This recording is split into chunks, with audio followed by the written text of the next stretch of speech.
Olá pessoal, bom dia, boa tarde, boa noite a todos. A decisão que eu separei para falar com os senhores nesse vídeo versa sobre precatório, fila preferencial, fila super preferencial e as normas correlatas a respeito do pagamento de precatório. Estou me referindo ao recurso em mandado de segurança número 68.549 do Distrito Federal, RMS 68549 do DF. Como de costume, a referência completa do julgado, a ementa e eventuais outras observações que incidam sobre a hipótese, os senhores vão encontrar aqui na descrição do vídeo. O que nós tivemos na origem que delimita o aspecto fático que enseja a pretensão nesse julgado? Nós tínhamos um credor de precatório com 61 anos de idade, que tinha, portanto, um precatório para receber do Distrito Federal no valor de 280 salários mínimos. E ele fazia jus à fila super preferencial do parágrafo 2º do artigo 100 da Constituição Federal. Então, se ele tinha um precatório para receber, vejam a redação do artigo 100. O precatório é a forma de pagamento pela Fazenda Pública das obrigações de pagar quantia reconhecida por sentença judicial transitada em julgado. Então, nós temos uma fila de apresentação do precatório para fins de pagamento. Nós temos uma fila convencional, temos no parágrafo 1º uma fila preferencial, os débitos de natureza alimentar, e temos no parágrafo 2º o que se chama de fila super preferencial, porque combinam alguns fatores.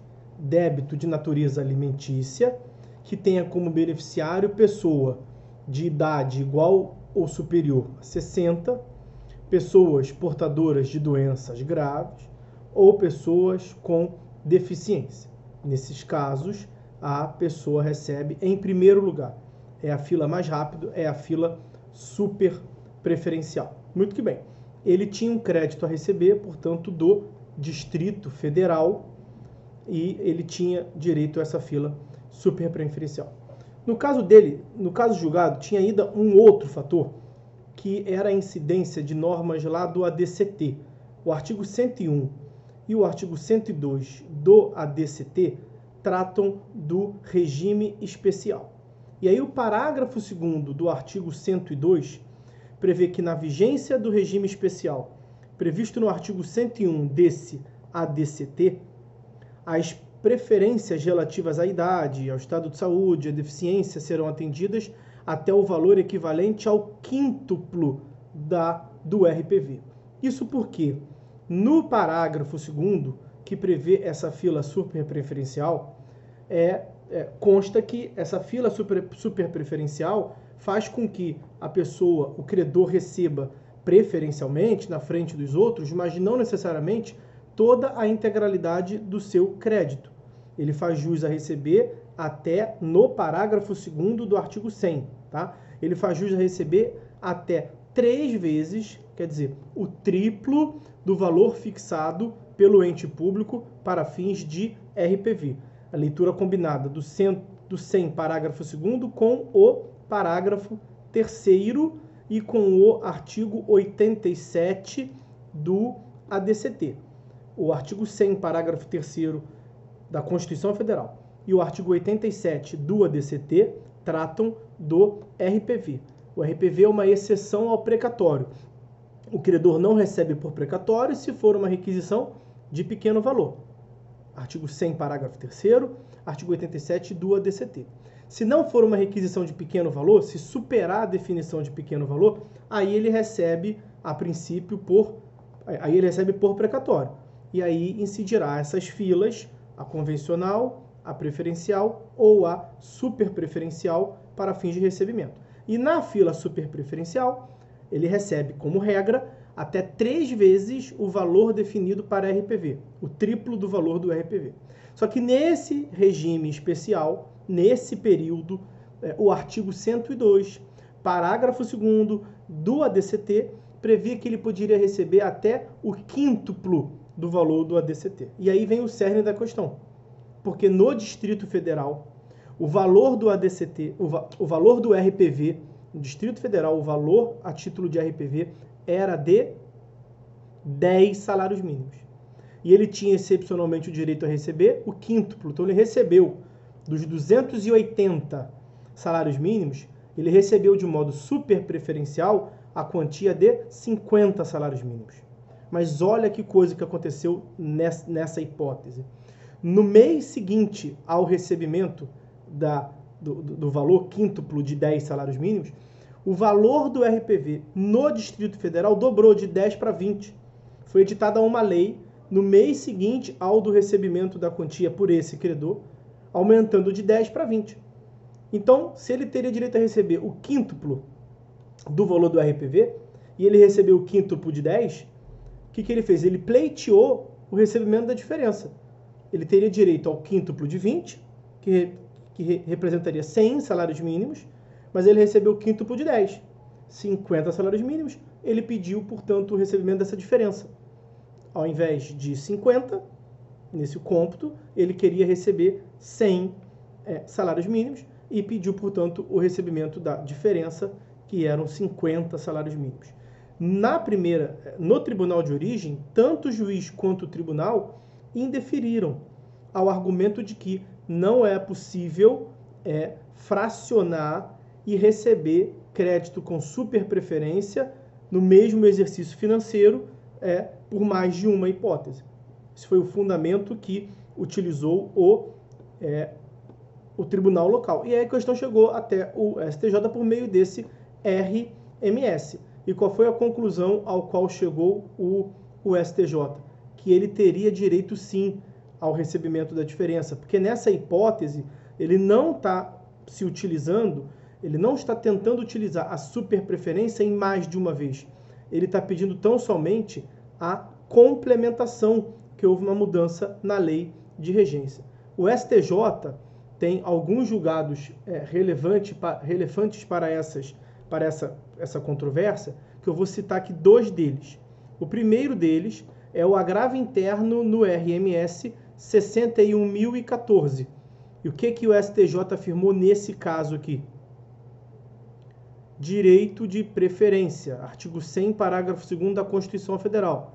Reconhecimento mais de uma vez em um mesmo precatório, impossibilidade.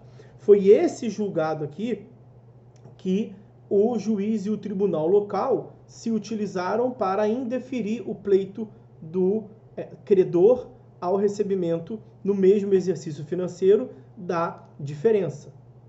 Então, percebam, se o credor pretende exercer 2 vezes a superpreferência do parágrafo 2º do artigo 100 da Constituição Federal relacionados a um só precatório, não pode. Suponha que, o crédito alimentar e além de ser idoso, ele também é portador de doença grave. Ele não pode receber 2. É uma conjugação, uma vez só, do crédito alimentar com aquelas outras hipóteses. Ou idoso, ou portador de doença grave, ou pessoa com deficiência. Aí ele vai receber. E se fossem 2 precatórios? Ele pode se utilizar do critério de superpreferência, ainda que no mesmo exercício financeiro, para receber 2 precatórios diferentes? Pode, que ele vai estar utilizando a superpreferência uma vez para cada precatório. Também não tem problema. Esse julgado aqui, que tanto o juiz quanto o tribunal local se utilizou, não é o mais aplicável para a hipótese, porque ele não está tentando se utilizar em mais de uma oportunidade do critério da superpreferência. Ele está querendo se utilizar uma vez só do critério da superpreferência, se beneficiando, utilizando a norma que é mais benéfica. A norma que aumentou o limite base de 10 para 20, e você multiplica. Se fosse o parágrafo 3º do artigo 100, você ia multiplicar por 3. Mas no caso dele era um período especial que multiplica por 5, mas a rácio não muda, é o mesmo raciocínio. E ele vai perquirir aquela diferença, ou 3 vezes a diferença, ou 5 vezes a diferença. No caso dele era 5 vezes a diferença. A diferença é de 10 para 20, que a lei distrital aumentou, e aí ele vai multiplicar essa diferença de 10 para 20 é 10, 10 vezes 5, quíntuplo, ele está pedindo 50 salários mínimos a título de complementação. E essa que é a diferença. Ele não está pedindo uma nova utilização da superpreferência. Ele está pedindo então somente complementação. E o STJ já se debruçou sobre esse ponto. Recurso em mandado de segurança, número 61.180. Adiantamento preferencial do artigo 100, parágrafo 2º da Constituição Federal. Elevação do teto, foi o que se deu no caso dele. Elevou o teto de pagamento. Pedido de complementação, possibilidade. Então vejam que essa matéria de precatório, de RPV, é cheio de meandros, cheio de detalhezinhos. Eu procurei ser aqui o mais conciso e o mais objetivo, mas além de ser cheio de meandros e detalhes, tem também várias questões excepcionais, porque os entes públicos vivem descumprindo a obrigação de pagar a quantia, vivem alegando que vão colapsar e concedendo e buscando e conseguindo no Congresso emendas constitucionais que lhe beneficiem e criam diversas regras excepcionais, como é essa do artigo 102, 101, 102 do ADCT, que aumentou aqui, durante um período apenas que abrangeu o credor, ao invés de triplo, quíntuplo. Então, mas o raciocínio é o mesmo. Aqui vocês têm que entender, em sede conclusiva, portanto, então qual foi a conclusão que chegou o STJ? É devido o pedido de complementação do crédito de natureza alimentícia, dotado de superpreferência, na forma do artigo 100, parágrafo 2º da Constituição Federal e 102, parágrafo 2º do ADCT, esse caso especial desse credor, com a adoção dos limites estabelecidos por lei local que majorou o teto para as obrigações de pequeno valor. Em síntese, ele não pediu para aplicar novamente uma superpreferência e entrar na fila de novo e furar fila. Ele pediu a complementação do seu único pedido que tinha sido anterior. Porque no mesmo exercício financeiro, ele deu o azar, ou deu a sorte, de ter aumentado o limite do RPV e consequentemente, aumentou o limite que ele poderia receber na superpreferência. E ele deu o azar de pedir antes da mudança na lei, ele quer apenas a complementação. Então, finge que eu pedi 5 vezes o novo valor depois da edição da lei. Por causa de um mês eu tive que pedir complementação. Finge que ao invés de ter pedido em maio e a lei mudou em junho, finge que eu pedi em julho, quando já estava em vigor a lei, que é mais benéfica para mim. E aí a lei aumentou de 10 para 20, 20 vezes 5, 100, e eu vou ao final receber 100.